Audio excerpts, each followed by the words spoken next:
என்ன அங்கிள் சச்சின் மாதிரி செஞ்சுரி அடிப்பேன் நீங்க இப்படி ஃபர்ஸ்ட் பால்லே அவுட் ஆயிட்டீங்க. அது ஒண்ணு இல்ல பூஜா, நான் அடிச்சு டயர்ட் ஆயிட்டேன். நீங்க அடிக்கவே இல்லையே. கிட்டவா அடிக்கிறேன். ஆள பாரு. லாஸ்ட் டைம் நம்ம போலீஸ் டீமோட கிரிக்கெட் ஆடும்போது சும்மா back front side left right மேல கீழ 4-6. உங்கள மாதிரி கிரிக்கெட்டர் கூட விளையாடுறதுக்கு எனக்கு ரொம்ப பெருமையா இருக்கு அங்கிள். பெருமை? ஐயோ. ஓகே அங்கிள், நான் பேட்டிங் பண்றேன், நீங்க bowling பண்ணுங்க. ஓ.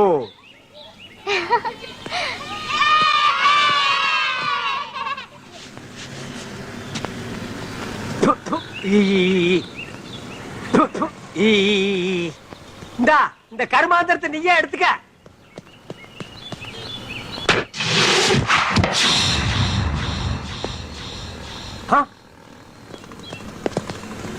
ஹலோ பிரதர், நீங்க பால கேட்ச் பண்ற ஸ்டைலே தனியா இருக்கு. விட்டா ஜாண்ட்ரோஸ் ஓவர் டேக் பண்ணிட்டு போல இருக்கு. வாங்க விளையாடலாம். பிரதர், நீங்க விளையாட வர வேண்டாம். உங்க Dress அம்பையர் மாதிரி இருக்கு. அதுக்காகவாவது வாங்க, எங்களுக்கு ஹெல்ப்பா இருக்கும். என்னப்பா நான் கேட்டுக்கிட்டே இருக்கேன், நீ பேச மாட்டேங்கிற. பொட்டுக்குள்ள என்னப்பா வச்சிருக்க? வீட்டுக்கு மரவாசம் செய்யறோம்னா இல்ல மாட்டுக்கு லாடம் கட்டுறோம்னா இல்ல பழைய பாத்திரங்களுக்கு ஈயம் பூசுறோம்னா நான் பார்த்தா எனக்கு தொய்யா போச்சியா. அம்மா என்ன கத்துறீங்க? என்னது கத்தறனா? இது சாங்கு. அம்மா அம்மா அம்மா அம்மா அம்மா அம்மா. அப்பா நீ விளையாட்டுக்கு விளையாடுற பரவாயில்ல, கை கொடுப்பா. போ. என்ன புடி பிடிக்கிறாயா? இவன் எங்கேயோ பட்டையில காய்ச்சி நிரும்பு அடிச்சவன் போல் இருக்கு. ஹலோ ஹலோ ஹலோ, உங்களுக்கு என்ன விளையாட்டு பிடிக்கும்?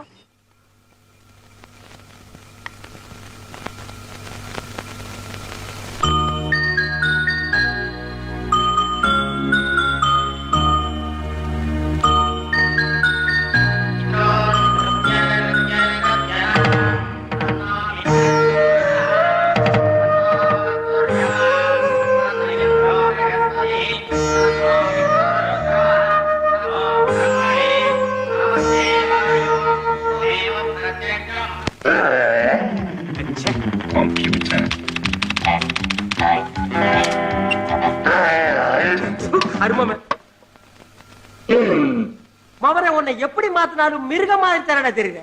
இந்த மூஞ்சியை வச்சுட்டு என்ன டார்ச்சர் பண்றியாடா? டேய் நீயே சொல்றா, கம்ப்யூட்டர் வர்ற மூஞ்சாடா உன் மூஞ்சி? டிஸ்கவரி சேனல்ல வர்ற நேர் யாரடா நீ? என்ன அங்கிள் இவ்ளோ டென்ஷனா இருக்கீங்க? பார்மா என்ன ரொம்ப டார்ச்சர் பண்றான். இவனை பல கெட்டப்புல போட்டு பாக்குறேன்.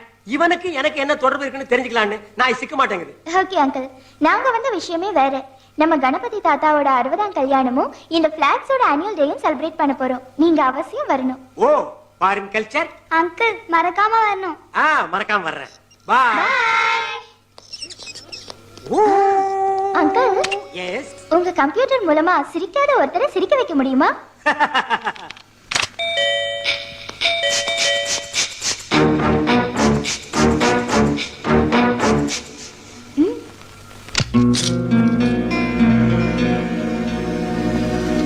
என்ன சார், வீட்டுக்கு வந்த கெஸ்ட் இப்படிதான் வெளியிலேயே நிக்க வைக்கிறதா? கதவை தரங்க சார். வீட்ல தனியாவா இருக்கீங்க? நான் எதுக்கு வந்தேன்னா, பிளாட்ஸ்ல இருக்கிறவங்க எல்லாம் ஒன்னா சேர்ந்து ஆனுவல் டே செலிப்ரேட் பண்ண போறோம். உங்களையும் இன்வைட் பண்ணலான்னு வந்தேன். இந்தாங்க கம்ப்யூட்டரைஸ் போட்டோஸ். ஒரு நிமிஷம், இந்த மாதிரி நீட்டா ட்ரெஸ் பண்ணிட்டு சிரிச்ச முகத்தோட வரணும். ஓகே? வரேன். வீடு நல்லாதான் இருக்கு.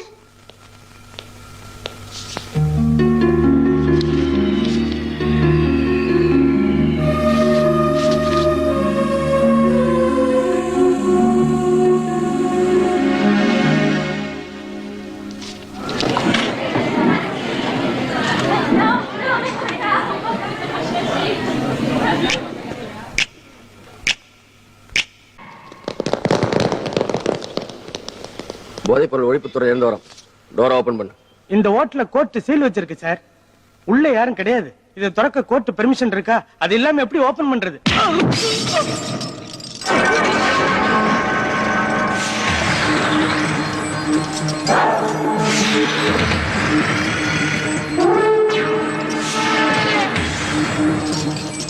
இப்படி கூட ஓபன் பண்ணலாம்.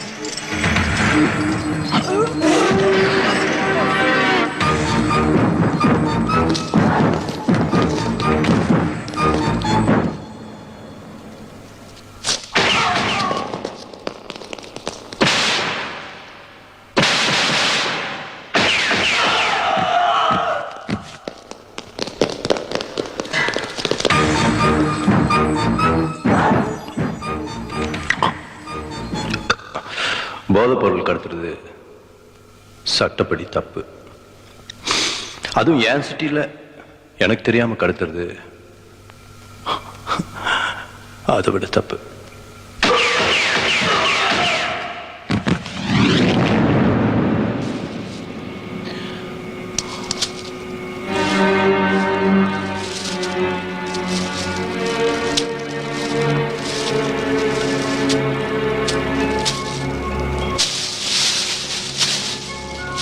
இதை டிபார்ட்மெண்ட் அனுப்பிச்சிரு. Okay sir. இதை விஸ்வநாத் கிட்ட சேர்த்து. Yes sir. பிரகாஷ் கிட்ட கொடுத்த ட்ரக்ஸ் எல்லாம் தொலைஞ்சு போச்சுன்னு சொல்றான். அவனை உடனே என்ன வந்து பார்க்க சொல்லு இமீடியட்லி. Okay sir. நான் பிஸியா இருக்கேன், உடனே என்னால வர முடியாது. அதெல்லாம் எனக்கு தெரியாது. என்னங்க ஒரு நிமிஷம் இப்படி வாங்க. 1 minute. ட்ரக்ஸ் இன்னும் கிடைக்கலன்னு தைரியமா சொல்லுங்க, எதுக்கும் பயப்படாதீங்க, சரியா?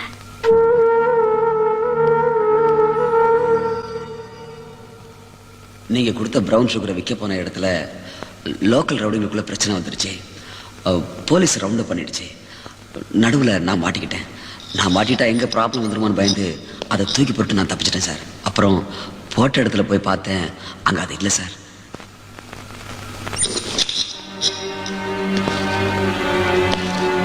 பொய் சொல்லி பார்க்குறேன். ரேட்டில் கிடைச்சத கவர்மெண்ட்டுக்கு தெரியாமல் விற்கிறவன் தானே, அதனால ஏமாத்தலான்னு பார்க்குறேன். தப்பு. செய்கிற தொழில் முக்கியம் இல்லை, அதில் நேர்மை தான் முக்கியம். ஒளிச்சு வச்சதை எடுத்துட்டு வந்து கொடுத்துரு. உனக்கு 1 week டைம் தரேன். சார் பேசாதே போ. சார்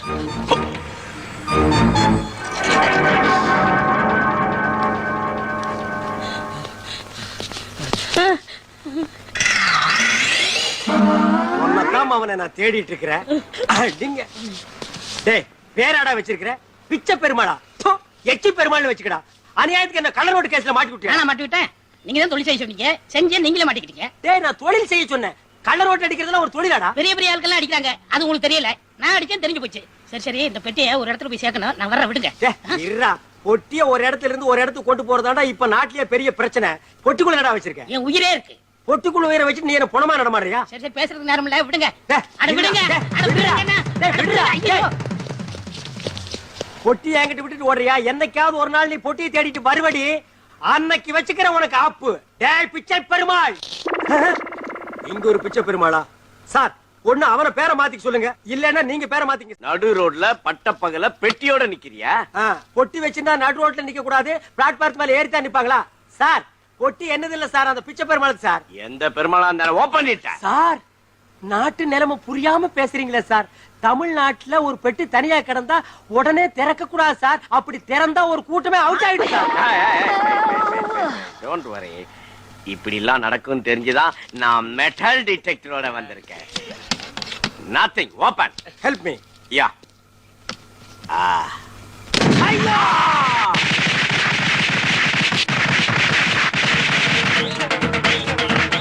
உனத்துக்கு வெடி வச்சிருக்காங்க. ஏன் பணத்துக்கு வெடி வைக்கிறாங்க? சரியா சாகலன்னா கடைசி அந்த வெடி சத்தத்துல செத்து போயிருவான்ல, அதுக்கு தான். வெட்டிய தரையா? சார் கடமை இல்லைங்க, கரெக்டா இருக்குங்க சார். தட் இஸ் பிச்சை பெருமாள். கஞ்சா. முதல்ல கள்ள நோட்டு, இப்ப கஞ்சாவா? சார் சத்தியமா எனக்கு எதுவும் தெரியாது சார். எல்லாம் அந்த பிச்சை பெருமாள் தான் சார். மறுபடியும் அந்த பேரை சொல்லாத. You under arrest. உனக்கெல்லாம் கம்பி எண்ணுனாதான் புத்தி வரும். வெயிட், என்ன சொன்னீங்க? கம்பி எண்ணுனாதான் புத்தி வரும். 1 2 3 4 5 6 7 எண்ணிட்டேன். இப்ப எனக்கு புத்தி வந்துருச்சா? கம்பி எண்ணினா தான் புத்தி வரும்னா, அப்ப நாட்டுல கம்பி கடை வச்சிருக்கவெல்லாம் ஒரு நாளைக்கு எத்தனை லட்சம் கம்பி என்றான்? அவெல்லாம் என்ன புத்திக்கே டெப்போவா? வர்றேன் வர்றேன் வர்றேன். அண்ணே, இது ரொம்ப ராசியான இடம். ஜெயிலியாவது ராசி பாக்குறது விடுறா மொட்டை போடா. அண்ணே, இங்க ஒரு வாட்டி வந்தா 2வது வாட்டி வந்தே தீரணும்னே. ஏன் ஜெயில் கதவுல காந்த தொட்டி எடுக்கிறாங்களா? அது இல்லங்கண்ணே, 2 வாட்டி வந்ததுக்கே நீங்க இப்படி ஃபீல் பண்றீங்களே. நாங்க எத்தனை வாட்டி வந்திருக்கேன் தெரியுமா? நீ எத்தனை வாட்டி? நான் 5 வாட்டி. நான் 7 வாட்டி. நான் 9 வாட்டி. 18 வாட்டி. நிறுத்துங்கடா. இது என்ன சபரிமலை ஐயப்பன் கோயிலாடா? 2 வாட்டி வந்தா கன்னிசாமி, 18 வாட்டி வந்தா குருசாமி. அப்ப நான் 2வது இடம் வந்திருக்கேன் கன்னி திருட, 18வது இடம் வந்தா குரு திருடனாடா? இவ்வளவு கட்டி முடிச்ச பிறகு கட்டினதே தப்பு, இடிடான்னு சொல்றான் அந்த ஆபீசர். இந்த இடத்துல கட்டு, அப்புறம் பர்மிஷன் வாங்கிக்கலாம்னு ஐடியா கொடுத்ததே அவன் தான். இப்ப இந்த இடத்துல ஒரு வில்லங்க இருக்குன்னு புதுசா சில டாக்குமெண்ட்ஸ் காட்டுறான். அரசியல்வாதி உள்பட இந்த கார்பரேஷன் ஆபீசருக்கும் லட்சமா பணம் கொடுத்தாச்சு. அது போதாதுன்னு இந்த 5 ஸ்டார் ஹோட்டல்ல இன்னொரு பார்ட்னர் ஆகணும்னு ஆசைப்படுறான். இந்த மாதிரி நம்பிக்கை துரோகம் இங்க இருக்கவே கூடாது. நாளைக்கு காலையில 9 மணிக்கு அவனோட பெசன் நகர் வீட்டுல இருந்து கிளம்பி 10 மணிக்கு ஹைகோர்ட்டுக்கு ஸ்டே ஆர்டர் வாங்க போறான்.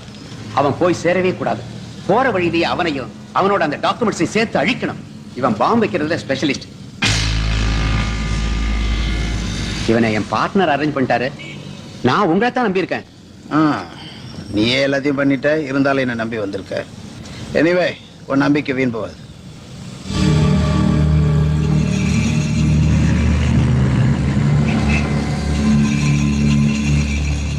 மணி 9 ஆச்சு, இன்னும் வரலையே.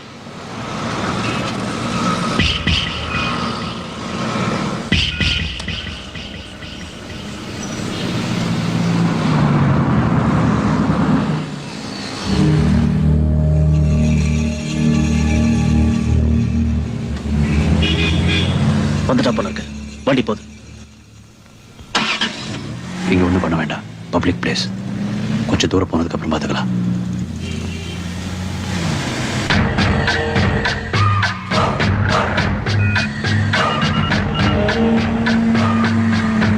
டிஸ்டன்ஸ் குள்ள போ. அப்பதான் ரிமோட் வேலை செய்யும்.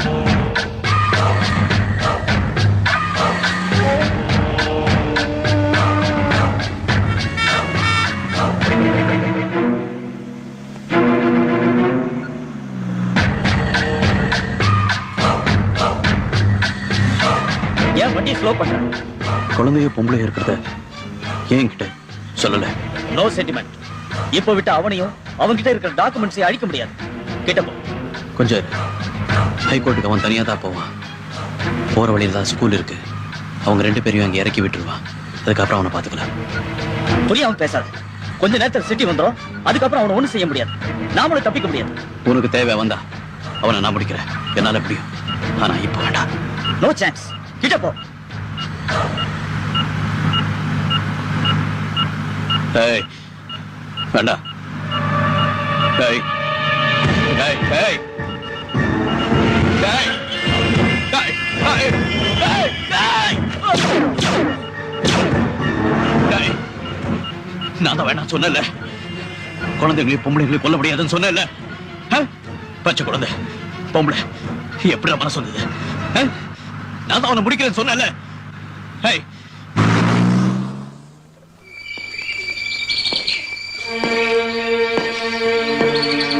கொஞ்சம் கூட எதிர்பார்க்கல. தப்பு நடந்து போச்சு. இப்படி நடக்குன்னு தெரிஞ்சிருந்தா நான் ஒன்று அனுப்பிச்சிருக்க மாட்டேன். Excuse me sir. நாளைக்கு பேசிக்கலாம். நானே வரேன்.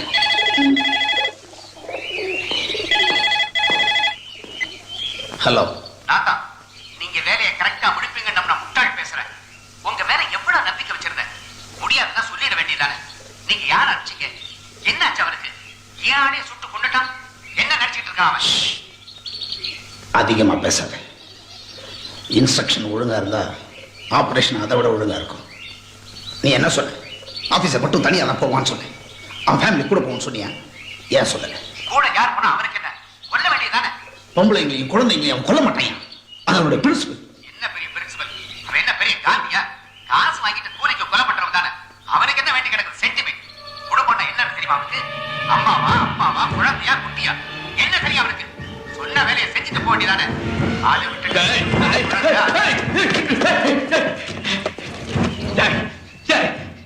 என்ன பத்தி தெரியுமா உனக்கு? என் குடும்பத்தை பத்தி தெரியுமா உனக்கு? பணம் என்ன வேணா? பணம் கொடுத்தா இது வேணா செய்யணுமா? விஜய் அப்புறம் லைன் கட் அடிச்சு. Comma comma Vijay comma. Cool down cool down. மரியாதை என்ன? சரி. என்னை பத்தி என்ன தெரியும்? என் குடும்பத்தை பத்தி, எங்க அப்பா அம்மா. அவன் தான் முட்டா பையன் தெரியும்.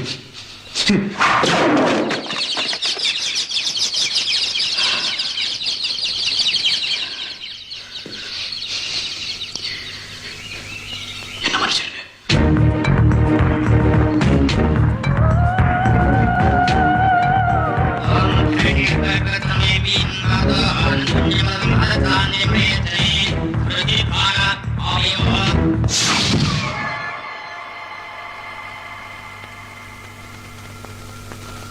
அனாதை குழந்தைய நீங்க தத்தெடுக்க முன் வந்தது எங்களுக்கு ரொம்ப மகிழ்ச்சியா இருக்கு. விஜய், இனிமே இவங்கதான் உனக்கு அப்பா அம்மா.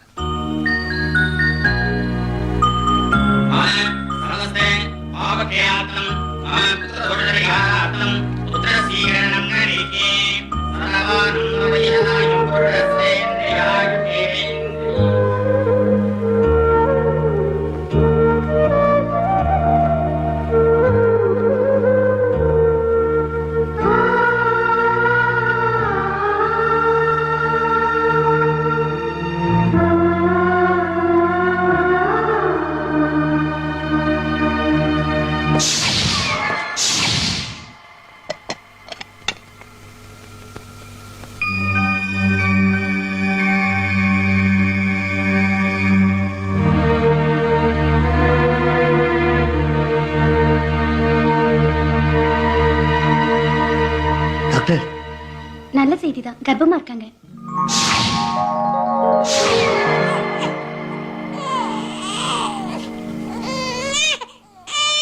விஜய் வாங்க, அண்ணன் வர பாரு. யார் வர பாரு. பாரு தம்பிகளை பாரு. பசங்களா, இவன் தான் உங்க அண்ணன் விஜய்.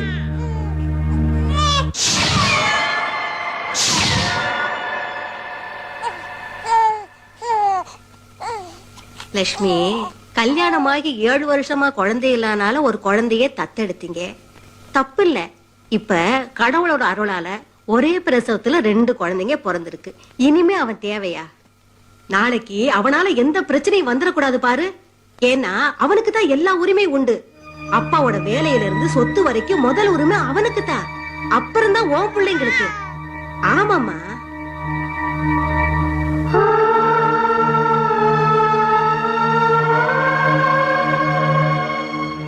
நல்லா யோசிச்சு பாருங்க. எங்க அம்மா சொல்றதுலயும் நியாயம் இருக்குங்க.